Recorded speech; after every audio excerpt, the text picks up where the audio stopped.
Hello students, this is the next video of chapter 6. In this video we are going to discuss about the jute textiles. तो हम लोग jute textiles के बारे में पढ़ेंगे। Jute आप जानते ही हैं कि जिससे रस्सियाँ तैयार की जाती हैं, जिससे बैग्स जूट के तैयार किए जाते हैं, मैट्स तैयार किए जाते हैं। तो दीज आर द जूट। तो ये भी एग्रीकल्चर सेक्टर से जुड़ा हुआ है क्योंकि ये भी कल्टीवेट किया जाता है। Now we will see the condition of India about the jute raw material.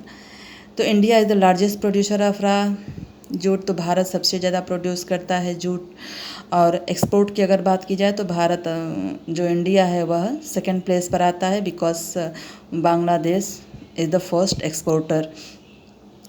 तो इसका ये रीज़न हो सकता है कि बांग्लादेश में चूँकि उतनी इंडस्ट्रियाँ नहीं हैं, वहाँ पर उतनी मशीनें नहीं हैं, जिसकी वजह से बांग्लादेश जो है जितना अपना जूट कल्टीवेट करता है वो टोटल जूट जो होता है वो एक्सपोर्ट कर देता है। लेकिन भारत में चूँकि जूट मिल्स हैं तो इसलिए भारत टोटल अपना जूट जो है वो एक्सपोर्ट नहीं करता है, but some are exporting and that is why Bangladesh पूरा कर देता है। And because of that Bangladesh is the first exporter and India is the second exporter of the jute. Now we are discuss about that in which state jute mills are located mostly. तो there were about 80 jute mills in India. India में 80 jute mills हैं। अगर हम आंकड़े लें 10 और 11 के तो अब तो और भी ज़्यादा बढ़ गए हैं। Most of these are located in West Bengal, mainly along the bank of the Hooghly river. तो बहुत सारे जूट मिल्स जो हैं वो वेस्ट बंगाल में हुगली रिवर की नदी के किनारे स्थित हैं। अब उसके पीछे फैक्टर क्या है कि क्यों सबसे ज़्यादा जूट मिल्स जो हैं वह हुगली नदी के किनारे वेस्ट बंगाल में ही लोकेटेड हैं, why not and other state. तो the reason is that factor is that first is that Hooghly basin proximity of the jute producing area. वहाँ का जो हुगली बेसिन है यानी हुगली के द्वारा बनाए गए जो वहाँ पर उपजाऊ मिट्टी का क्षेत्र है वो सबसे बेहतर है जूट उत्पादन के लिए। एक तो ये वजह है। इनएक्सपेंसिव वाटर ट्रांसपोर्ट सपोर्टेड, और सबसे बड़ी बात है कि वहाँ पर सस्ता पानी मिल जाता है जूट की खेती करने के लिए। दूसरी बात है कि वहाँ पर जो नेटवर्क ये ट्रांसपोर्ट नेटवर्क सिस्टम है that is the very good. अगर हम रोड की बात करें, रेलवे की बात करें या वाटरवेज की बात करें तो all these networks are available easily in that place. तो all the facility are easily available. Raw material आसानी से मिल जाती है वहाँ पर, और रॉ मटेरियल को भेजने के लिए दूसरे मिल तक उनको ज़्यादा समय का इंतज़ार भी नहीं करना पड़ता क्योंकि ट्रांसपोर्ट सिस्टम बेहतर होते हैं। पर्याप्त पानी मिल जाता है सिंचाई करने के लिए, सस्ते दामों पर मज़दूर उपलब्ध हो जाते हैं। और वेस्ट बंगाल से तो मिलते ही हैं मज़दूर, उसके साथ साथ बिहार, उड़ीसा, उत्तर प्रदेश जो ये स्टेट लगे हुए हैं इनसे यहाँ से भी लोग जा कर के वहाँ के जूट मिल में काम करते हैं। तो Kolkata as a large urban centre providing banking, और ये सारी सर्विसेज भी कोलकाता उनको प्रोवाइड करता है, उन मिलों को प्रोवाइड करता है जिससे उनको फाइनेंस की भी प्रॉब्लम नहीं आती है और एक्सपोर्ट भी अपना वो कर लेते हैं बंदरगाह के थ्रू। अपने सामानों को दूसरे देशों के लिए एक्सपोर्ट भी कर लिया जाता है। तो because all these factors jute mills, maximum jute mills are located in the West Bengal. If we are talking about the job supply through the jute mills, तो 3.7 lakh worker directly involved in the jute mills and 40 lakh small and marginal farmers who were engaged in cultivation of jute। तो jute में directly तो इतने लोग काम करते ही हैं, और इसके अलावा जो हमारे फार्मर्स हैं, छोटे किसान हैं, जो मझोले किसान हैं, वो भी ज़्यादा से ज़्यादा जूट कल्टीवेशन करते हैं क्योंकि रॉ मटेरियल की ज़रूरत इन मिलों को पड़ेगी। मिलें सबसे ज़्यादा वहीं पर हैं तो रॉ मटेरियल की डिमांड भी ज़्यादा होगी, जिससे वहाँ के किसानों के लिए एक बेहतर चांसेस रहते हैं और उनको अच्छा बेनिफिट भी इसको कल्टीवेट करके मिल जाता है। और भी बहुत सारे लोग इनडायरेक्टली भी जुड़े रहते हैं, पैकेजिंग करना है, उस चीज़ को एक जगह से दूसरे जगह पहुंचाना है, तो और भी बहुत सारे लोग इस काम से जुड़े रहते हैं। यानी कि आप कह सकते हैं कि इंडस्ट्रियां जो हैं वह जॉब प्रोवाइड करने के लिए बहुत ही बेहतर सोर्सेज होती हैं। But challenges also is there, challenges भी कुछ होंगे।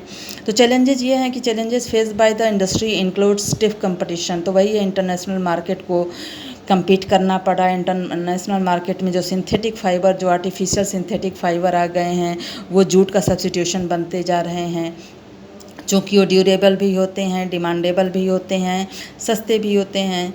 तो कहीं ना कहीं जो सिंथेटिक फाइबर्स हैं वो जूट का ऑप्शन बनते जा रहे हैं। और ये कुछ देश हैं जो बहुत ज़्यादा जूट का पैदावार भी कर रहे हैं और एक्सपोर्ट भी कर रहे हैं।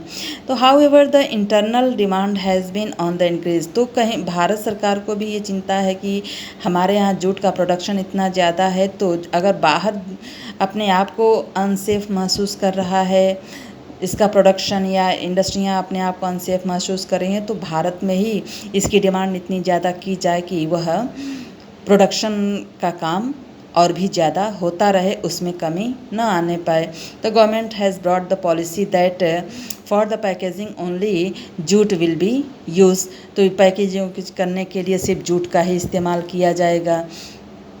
और भी इसको बेहतर बनाने के लिए the product need to be diversified, और इसके प्रोडक्ट को और भी चीज़ों के लिए बेनिफिशियल बनाया जाए। तो 2005 में सरकार ने एक पॉलिसी बनाई, जिस पॉलिसी का काम था कि वह इन सारी चीज़ों पर ऑब्जर्व करे कि इनकी प्रोडक्टिविटी को ज़्यादा से ज़्यादा बढ़ाया जाए, इनकी क्वालिटी को इम्प्रूव किया जाए। और सबसे बड़ी बात है कि जो किसान जूट कल्टीवेट करने में लगे हुए हैं वो ज़्यादा से ज़्यादा जूट कल्टीवेट करें, इसके लिए उनको बेहतर प्राइस यानी कि MSP दी जाए, ताकि किसान भी उत्साह से जूट की खेती करें। And the main market are US। तो these all are the some problems, challenges which can be solved if the strong policy can be bring by the government। अगर मार्केट की बात की जाए कि which are the main market for the importing jute, तो USA, Canada, Ghana, ये सारे जो मार्केट हैं, यहाँ पर सबसे ज़्यादा डिमांड रहती है जूट की। द ग्रोइंग ग्लोबली भी अगर हम देखा जाए तो सिंथेटिक फाइबर के बजाय जूट जो है वो ज़्यादा हमारे एनवायरनमेंट के लिए भी बेहतर होता है, बायोग्रेडेबल भी मटेरियल होता है, और जिनकी वजह से जूट के प्रोडक्शन को बहुत ज़्यादा बढ़ावा दिया जाता है, क्योंकि यह हर तरह से बेहतर होता है, एनवायरनमेंट के लिए भी, लोगों के लिए भी, और यह बहुत बेहतर क्वालिटी का होता है। तो हर मायने में जो नेचुरल चीज़ें होती हैं वो बेहतर होती ही हैं। ज़रूरत है बस इनको सही से नए डायमेंशन देने की। अगर सही से इनको चांसेस दिए जाएं और सही से इनका अगर उपयोग किया जाए, तो these industries are playing very important role for the nation and increase the economic sector of that country. So students, these all are about the jute textiles. In the next video we will discuss about the sugar industry. Students, maybe the question can be asked that what are the challenges about the jute industry, या what are the reason, या what are the factors because of that maximum jute mills are located in West Bengal। तो ये सारी चीज़ें पूछ सकते हैं। इसको आप अगर अच्छे से स्टडी करते हैं तो you can create the answer properly. Hope you understood. In the next video we will discuss about another point. Till then, bye students.